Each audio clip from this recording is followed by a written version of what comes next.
Сәлеметсің бе? Бірінші сынып оқушысы. Жаратылыстану пәніне қош келдің.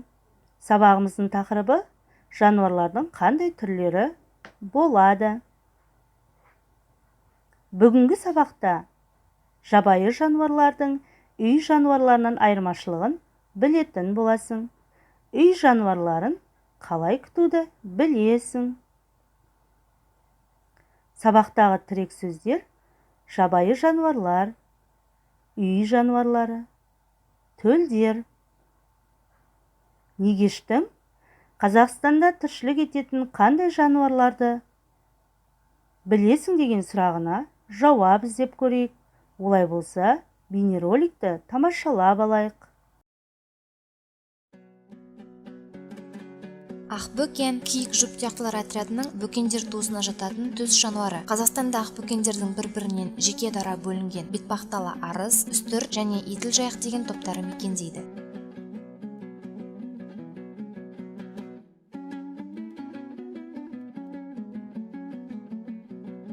Арқар жұптияқтылар қатарының қуыс мүйізлер тұқымдасына жататын ірі аң. Тау арқары туысының сүтқоректі жануары. Қазақстанның таулы жерлерін мекендейді.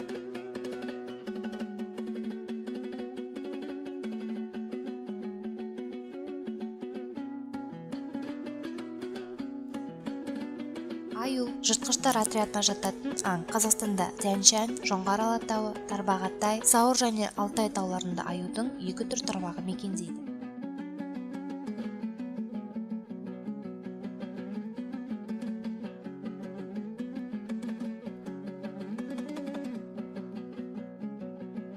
Барыс мысық тұқымдасына жататын жыртқыш аң. Қазақстанда Тянь-Шань, Тарбағатай, Сауыр мен Алтай тауларының биік жоталарында таралған. Жарайсыңдар. Ал енді жануарлар дүниесі айдарына назар аударайық. Фотосуреттерге қара. Жануарларды ата.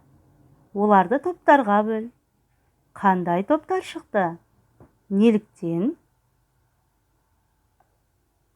Эвриканың пайымдауынша, сиыр мен тауық үй жануарлары, арқар, құлан, кәмшат жабайы жануарларға жатады екен.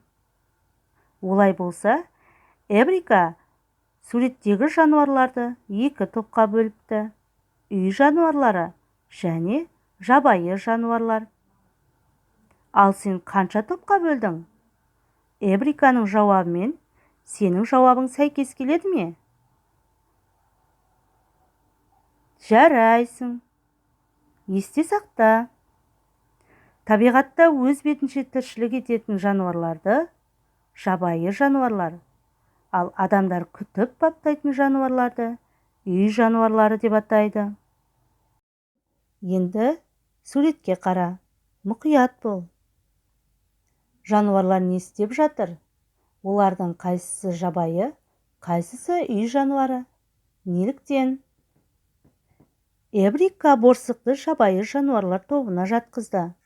Себебі жабайы жануарлар азықтары мен мекендейтін жерлерін өздері табады. Ал күшікті үй жануарына жатқызды. Неге деп ойлайсың?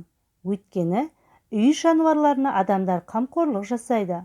Оларға қора салады, азығын дайындайды, қажет жағдайда мал дәрігеріне тексертіп алады. Енді үй жануарлары туралы бейнероликті тамашалап алайық.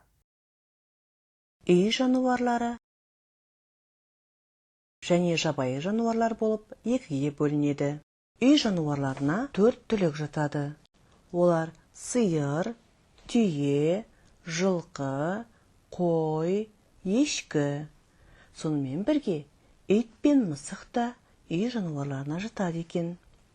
Жабайы жануарлар азықтарын өздері тауып жейді, ал үй жануарларын адамдар тамақтандырады. Сендерді ата-әжелерің жақсы көріп, сүйкімді жануарлардың аттарымен еркелетеді екен. Қандай тамаша! Осы сүйкімді жануарлар да 4 түлікке жатады. Олар сиырдың төлі бұзау, түйенің төлі бота,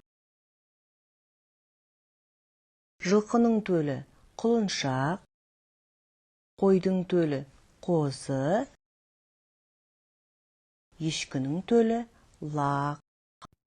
Эврикамен бірге зерттеу жұмысын жүргізейік. Адам үй жануарларын қалай күтіп баптайды? Зерттеу жұмысының нәтижесін қорытындылайық. Әр үй жануарлары өз мекеніне орналастыр. Мысалы, ит үйшікте мекендейді. Әрі қарай тапсырманы өзің орында. Негеш пен Эврика тапсырманы қалай орындағанын тексерейік. Сендердің де тапсырмаларың дұрыс болғанына сенімдімін.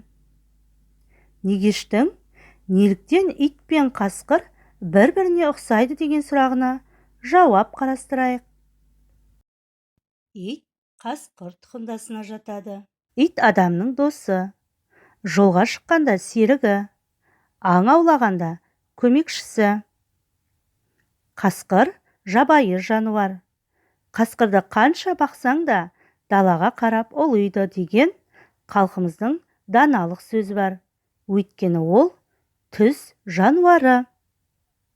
Балалар, бүгін сабақта не түсіндіңдер? Сабақ сендерге ұнады ма? Мен сенің жетістік баспалдағының жоғарғы сатысынан табылатыныңа сенімдімін.